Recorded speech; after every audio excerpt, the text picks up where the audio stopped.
Pastor da Lagoinha interrompe culto e anuncia desligamento da Igreja Batista Lagoinha. Não concordo. André é um homem de Deus, mas é muito diferente do pai. Foi o que disse o pastor da Igreja Batista Lagoinha da Pampulha há 9 meses atrás. Isso mesmo que você ouviu. Esse vídeo está chegando até você trazendo um assunto repescado, do ano passado, uma polêmica aí dentro da Igreja Batista Lagoinha de 2023. Mas por que só agora você está trazendo esse assunto através desse canal, que é um canal novo, no momento que eu gravo esse vídeo? O canal não tem 200 inscritos ainda. Nós estamos trazendo este assunto porque convivemos muitos anos observando desligamento de pastores, como o pastor aqui que se desligou, da Igreja Batista da Lagoinha. Eu não vou falar aqui o nome porque já eu vou soltar o vídeo e ele mesmo no vídeo vai falar o nome do pastor. Desligamento de pastores, pastores se desligando, pastores sendo desligados, igrejas sendo abertas, sendo, para ser mais claro, assim, divididas, E nós temos visto, observado e temos um assunto para tratar em cima disso. Que assunto é este?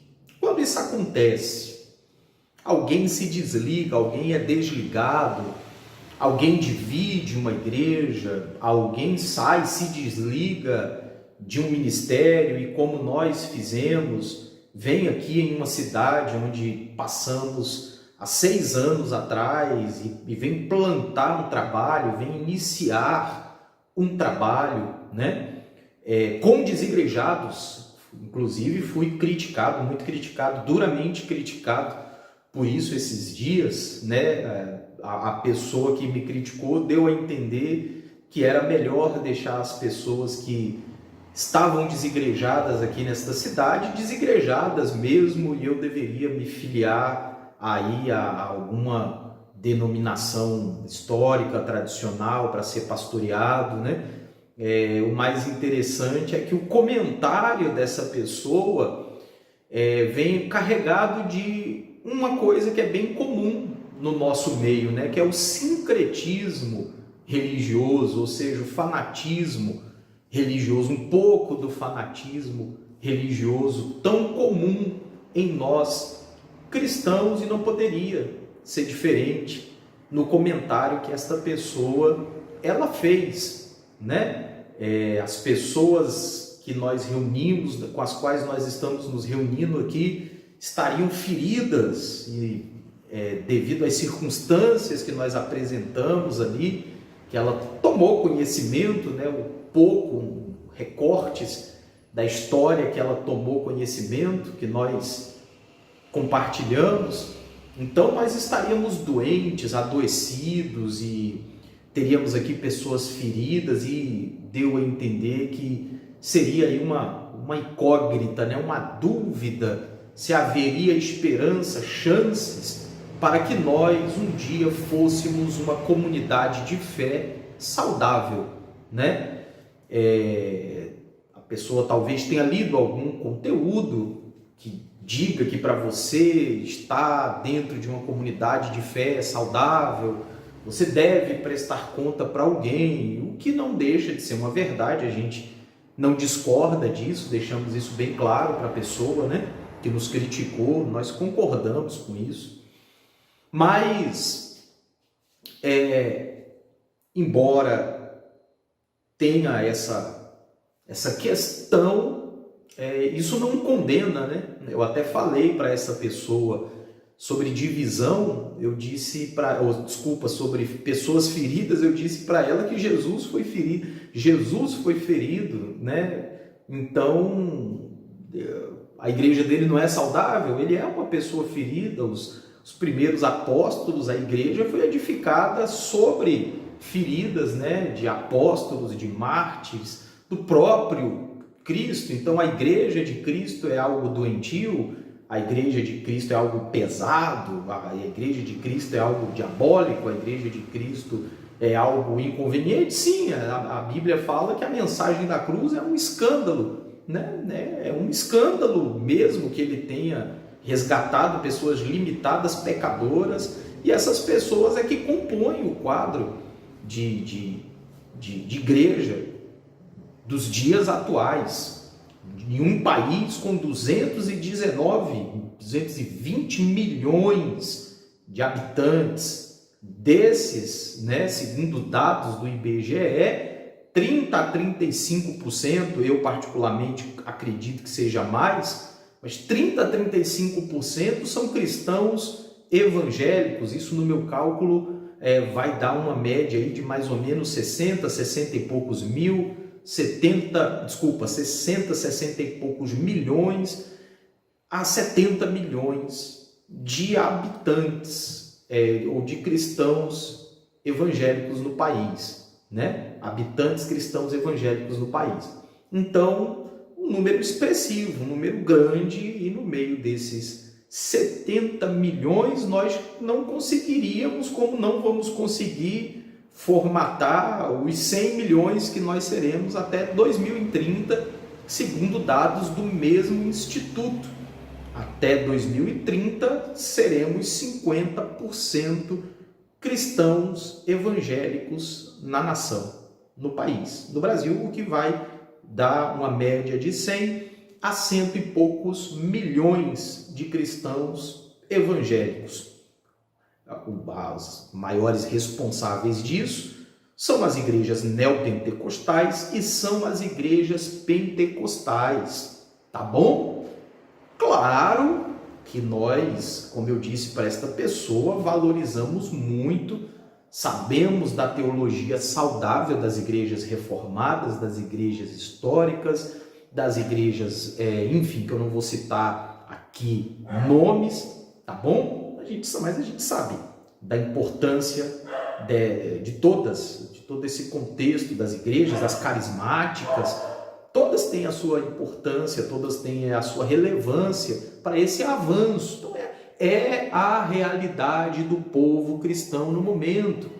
É a realidade do povo evangélico no momento. Essa é a verdade. É bonito o seu pastor no púlpito dizer: olha, a pessoa que é pastoreada pela internet, é cristão de internet e segue lá um pastor pela internet, então ela é menos cristã, né? Ela é um cristão desmerecido, é um cristão frágil, é um cristão desigrejado, é um cristão limitado,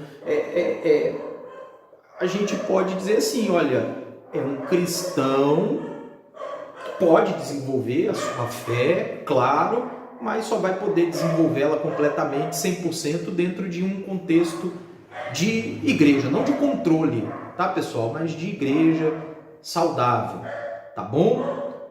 A gente não sabe ainda bem onde que esse limite entre cuidado para desenvolver em você o caráter de Cristo e te controlar é tênue, né? É uma linha tênue, né? Bem tênue isso daí. Mas é a verdade, né? Tem isso, né? Você tem que sim estar debaixo ali, tem que caminhar com outras pessoas, você tem que caminhar com outros crentes. Então nós temos dentro de todo esse contexto os desigrejados também, falei dos pentecostais, dos neopentecostais, dos tradicionais, dos históricos, dos carismáticos, mas não posso aqui desprezar os nossos irmãos desigrejados. Por que não vê-los como nossos irmãos? Por que tratá-los como incógnitas? Por que tratá-los como dúvidas? São cristãos sim, e podem ser cristãos saudáveis, se reunindo em casa, talvez mais do que você que congrega numa mega church. Podem sim se desenvolver saudavelmente, se congregando numa sala, né? Uma sala, num auditório de hotel, dividido ali o aluguel entre os irmãos num domingo, para comer, beber, conversar, orar, adorar, ofertar quem quiser ofertar e ir para sua casa, para sua semana. Qual o CNPJ? Não tem CNPJ. Somos um grupo de irmãos que se reúnem aqui.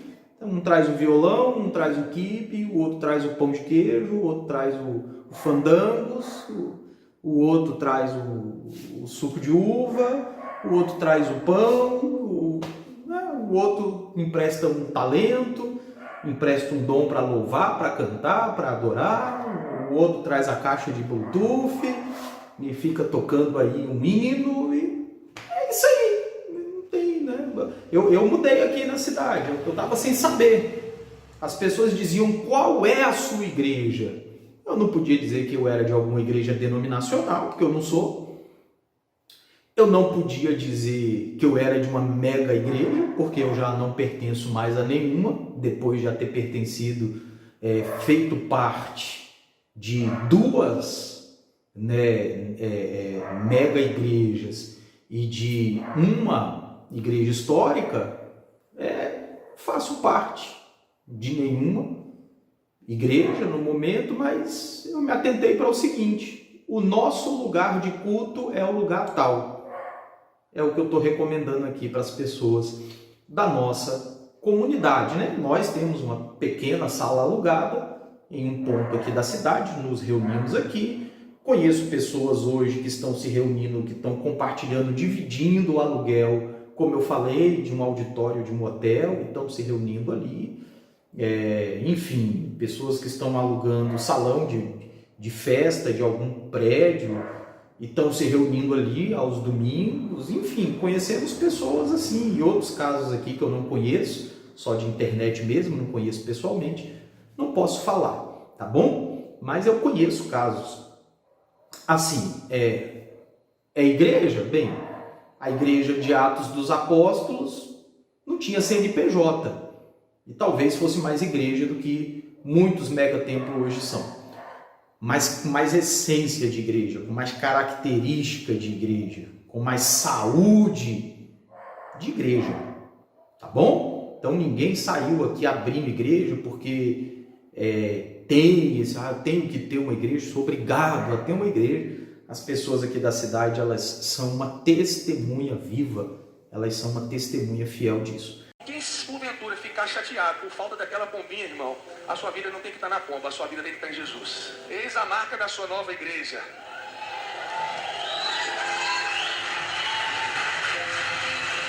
Eu acho que não tinha como a gente pastorear vocês, de acordo com o que estava sendo solicitado lá da América. São mundos totalmente diferentes. Eu não coloco preço em dízimo de ninguém, não coloco preço em oferta de ninguém. É tudo muito diferente lá na América. E o meu coração não está no dinheiro, meu coração está em pessoas. Pastor, eu quero ir lá para a sede, eu não acostumei com a igreja pequena, eu quero ficar na igreja que ninguém me conhece. Eu prefiro, pastor, você respeita? É claro que eu respeito. Você não precisa nem de carta de transferência, de tão leve que foi. Pastor, quem quiser voltar para cá, está na bênção, não precisa nem de carta.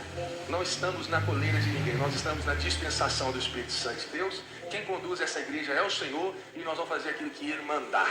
Após a repercussão desse vídeo, hoje ele volta a público para dizer que não houve brigas e simplesmente não concorda com a visão de André Valadão, mas o respeita como um homem de Deus. Eu faço questão de dizer que o desligamento foi em paz.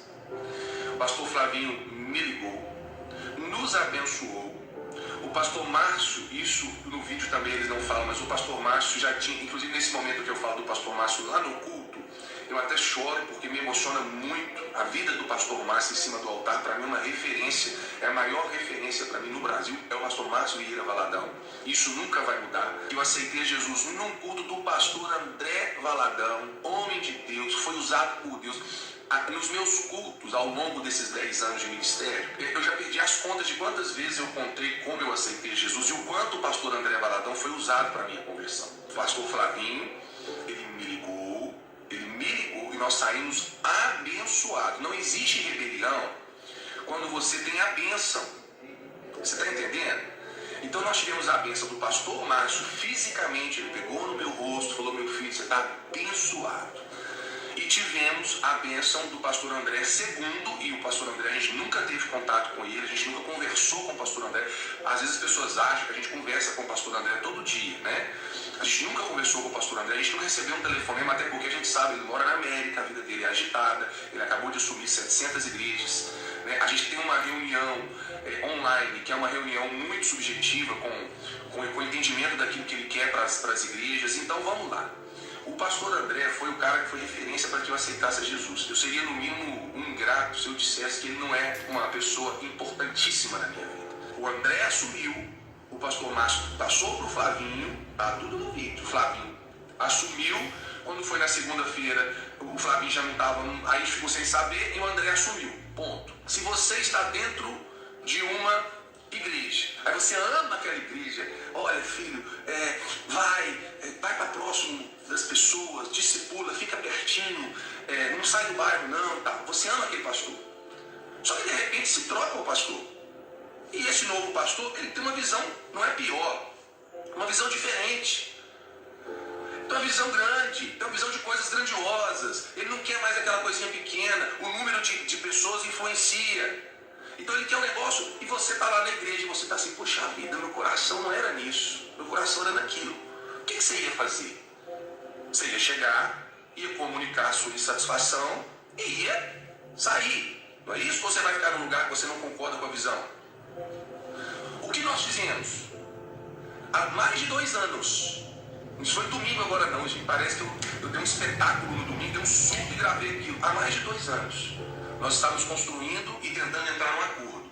Quando o Flavinho assumiu, nós falamos, ok, vai ficar tudo tranquilo. O Flavinho sai, o André entra. E o André tem a visão e o direito, volto a dizer, o pastor André Valadão foi usado por Deus para abençoar minha vida. Ele tem o direito de ter uma visão diferente do pai. Se vai dar certo ou não, querido, a história vai dizer. Agora, ele tem o direito. Quando o André assume, e nas reuniões que nós temos, as reuniões às terças-feiras, ele lá dos Estados Unidos e a gente aqui, e nas reuniões a gente viu que a visão mudou muito da visão do pai. O que a gente tinha que fazer? Procurar. Gente, tem acordo, vamos tentar, me deixa lá quietinho, deixa eu cuidar do povo, tal. Não, agora tem que ser assim, assim, assado, então eu gostaria de sair. Foi isso que nós fizemos. Há mais de 2 anos a gente está construindo essa história. Então nós sabemos bem o que é isso que esse pastor ele comenta aí no vídeo. 6 anos depois voltamos até essa cidade aqui, estamos plantando, começando um trabalho com desigrejados, tá bom? Pessoas que estavam desigrejadas até então, e estamos nos reunindo aqui agora. Em outro vídeo eu pretendo entrar nesses detalhes. Mas eu quero chamar a sua atenção. Tratando-se de homens maduros, de uma igreja no modelo de Cristo. Que igreja é essa, pastor? Aquela que está buscando a medida, a estatura, a altura da plena varonilidade, até que se atinja a medida de Cristo, o varão perfeito. Uma igreja que está procurando se assemelhar a Jesus. Existe outro comportamento a não ser Deus te abençoe e vá?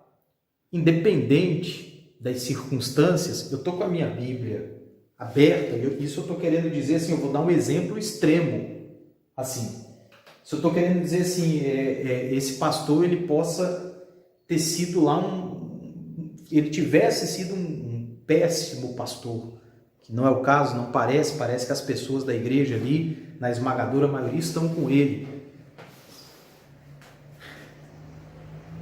Ainda assim, não caberia, vindo da direção da igreja, desse ministério, outra coisa que não fosse os abençoar. E eu estou com a minha Bíblia aberta, aqui em Mateus, no capítulo 5, no versículo 38, diz: ouviste o que foi dito, olho por olho, dente por dente. Eu, porém, vos digo, não resistais ao perverso, mas a qualquer que te ferir na face direita, volta-lhe também a outra, e ao que demandar contigo tirar-lhe a túnica, deixa-lhe também a capa. Se alguém te obrigar a andar 1 milha, vai com ele 2. Dá a quem te pede, e não volte as costas ao que deseja que lhe emprestes. Ouviste o que foi dito? Amarás o teu próximo, odiarás o teu inimigo. Eu, porém, vos digo, amai os vossos inimigos, orai pelos que vos perseguem, para que vos torneis filhos do vosso Pai Celeste, porque ele faz nascer o sol sobre os maus e sobre os bons, vir chuvas sobre justos e sobre injustos. Porque se amardes os que vos amam, que recompensa tendes? Não fazem os publicanos o mesmo? E se saudardes somente os vossos irmãos, que fazeis demais? Não fazem os gentios também o mesmo? Portanto, sede vós perfeitos, como perfeito é o vosso Pai Celeste. Então, eu vou na raiz do Evangelho, que é Cristo, e aí vamos avançar agora para os apóstolos. Romanos 12, 14. Abençoai os que vos perseguem. Abençoai, não amaldiçoeis, não tornem a ninguém mal por mal, esforçai-vos por fazer o bem perante todos os homens. Se possível, quando depender de vós, tende paz com todos os homens. Não vos vingueis a vós mesmos, amados, mas dai lugar à ira, porque está escrito: a mim é que pertence a vingança, eu é que retribuirei, diz o Senhor. Pelo contrário, se o teu inimigo tem fome, dá-lhe de comer, se tem sede, dá-lhe de beber, porque fazendo isto, amontoará brasas vivas sobre a sua cabeça. Não te deixes vencer do mal, mas vence o mal com o bem. E aí a gente poderia vir para a história da igreja, depois dos apóstolos, e agregar aqui tantos outros exemplos de piedade, tantos outros exemplos de abnegação, tantos outros exemplos de entrega, tantos outros exemplos de doação, tantos outros exemplos de sacrifício incondicional, não esperando retorno dos homens, não esperando retorno, se assenhorar daquele a quem você serve, né? Que é um grande mal da nossa cultura cristã de hoje. Diante disso, que os evangelhos e que as cartas de Paulo, elas dizem, tudo aquilo que o pastor Júlio, né, da Pampulha Lagoinha, fala sobre bênção e a clareza com que ele traz essa bênção ministrada sobre ele no desligamento, sobre o pastor Márcio, sobre quem mais ali, o seu pastor líder lá da Lagoinha de Minas Gerais, me fugiu aqui agora o nome, mas o seu pastor responsável, tudo isso que ele recebeu deles é o que Cristo e é o que as cartas de Paulo mandam, que a gente libere sobre não só um liderado, um companheiro de trabalho, muito mais, mas até sobre os nossos inimigos, tá? É que algumas pessoas acreditam que eu posso te amaldiçoar, algumas pessoas acreditam que cabe alguma maldição, algumas pessoas acreditam que cabe algum mal, que cabe alguma coisa ruim, que cabe alguma vingança humana, que cabe alguma madrugada de oração para Deus pesar a mão, derrubar, destruir, desfazer do ministério, da vida de alguém. Algumas pessoas creem piamente, né? Acreditam nisso. Na minha opinião, não cabe maldição. Não cabe maldição dentro de uma cultura bíblica.